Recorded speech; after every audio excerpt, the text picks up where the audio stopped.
mambo ya porojo na urongo nyingi, na tutapambana nao. Mimi nataka kuomba watu wa Mombasa, msiwe na hofu,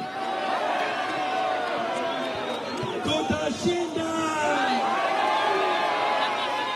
Na yoyote anakuja Gavana Joho anakuja Kenya nzima, na yoyote anakuja Gavana Joho anakuja Raila Amolo Odinga. Na mimi kama wakili nimejitokeza, hakuna Joho alikiona mimi Mzowenga. Tuna wakili chungu nzima. Hata gavana wa Kilifi leo amekuja kama wakili.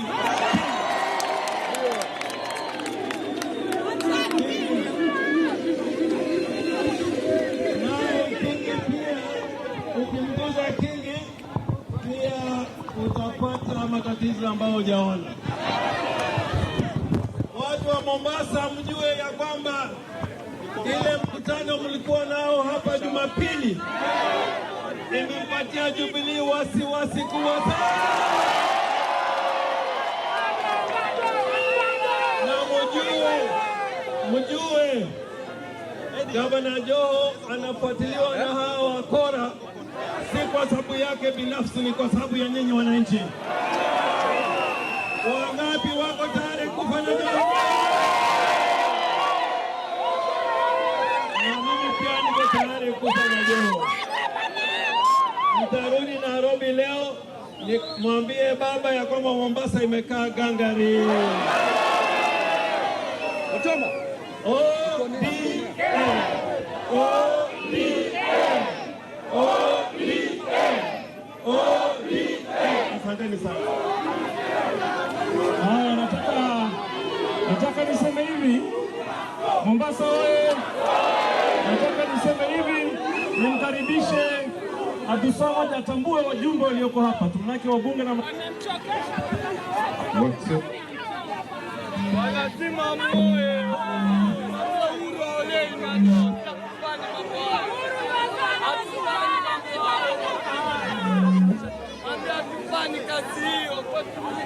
Abdulswamad.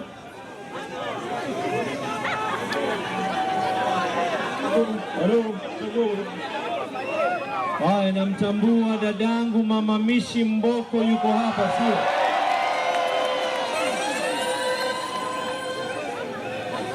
Ndugu yangu Mheshimiwa Kanmoti yuko hapa na sisi pia vile vile. Dadangu Agnes Zani is here with us. Tuko naye Rashid Juma Bezimba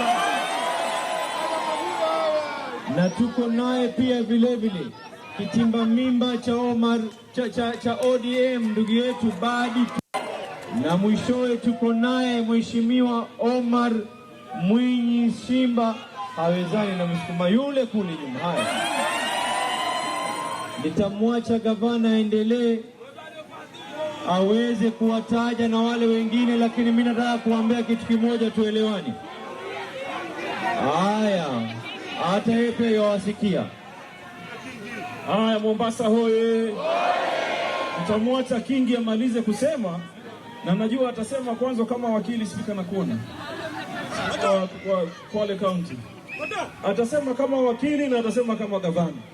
Lakini mimi niko na ushauri kwa Mheshimiwa Uhuru Muigai Kenyatta.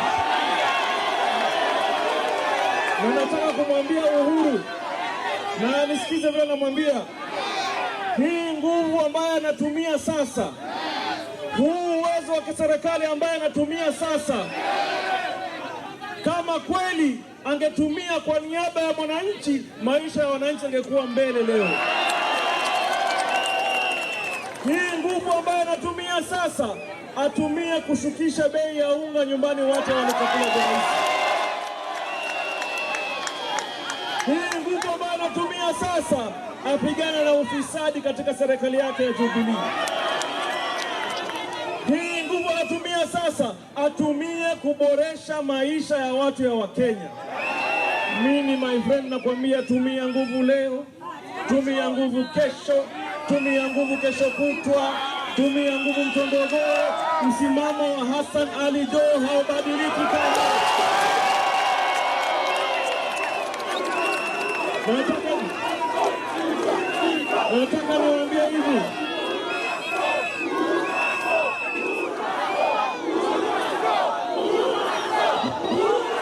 Nataka niwaambie hivi, nataka niwaambie hivi, Uhuru Kenyatta alikuwa hapa Likoni na akasema ataninyorosha, ataniangusha, atanisoti. Mimi namwambia Uhuru Kenyatta, na nisikize vizuri, mimi naogopa Mwenyezi Mungu, Muumba mbingu na ardhi. Mimi sikuogopa Uhuru Kenyatta, siwezi kuogopa hata siku moja my friend. Tumia hiyo nguvu leo, kesho kutwa, lakini mimi nami namwomba Mwenyezi Mungu wangu usiku na mchana, na niombe ile nguvu ambayo atakuonesha nayo mimi Wakenya wakuoneshe tarehe 8 mwezi wa 8 mwaka 2017. I want to tell you, the leaders of Jubilee, you will never be gods. You are playing godly today. Lakini mimi nakwambia Mungu wangu hana hasara my friend. Na wewe jipange, kwa sababu kitabu cha Mwenyezi Mungu kupitia Wakenya ni tarehe 8 mwezi wa 8 mwaka 2017. Si namna hiyo? So mimi nataka niwaambie, kama kuna jambo lolote, kama kuna jambo lolote, na mimi najua niko na macho makali hivi naona nilipokuwa pale niliona wameshatengeza charge sheet kwa wameweka hapo kando. Wameko tayari kunipeleka mimi makorokoroni. Niko tayari my friend hata sasa hivi. Nimeona wamepanga kunipeleka wapi? Korokoroni. Lakini mimi niko tayari. Na mimi nimeshukuru sana mawakili hapa, wamejitolea wengi sana. Pale kuna kampuni ya Dennis Mosota yuko hapa. Kampuni ya Mohamed Balala yuko hapa. Mohamed Fakia alikuwa pale. Mheshimiwa James Orengo alikuwa pale. Paul Muti alikuwa hapo. Na wakili ambaye anachukua kesi kwa kuchagua Amason Jeffa Kini pia alikuwa pale. Na Mheshimiwa Kamoti pia alikuwa pale kama wakili. Hatuna upungufu ya watu mawadibata kutetea kotini, sivyo? So mimi nataka niwaambie, wao wanataka kuwatisha ati mimi sitokuwa kwa debe mwaka huu. Nataka niwaambie, for as long as I'm alive, Mungu akinipatia uhai, mtakuwa kwa debe tarehe 8 mwezi wa 8 mwaka 2017. Na debe hiyo ndio itachagua Raila Amolo Odinga kama president wa nchi hii. Na kama hamuyapendi hayo my friend, you know what to do. Na kama hawayapendi, huo ndio ukweli wa mambo. Kwa hivyo nataka musitishike, musiogope, musibabaike, sisi tuko ngangari, sivyo? Sasa nataka nimkaribishe,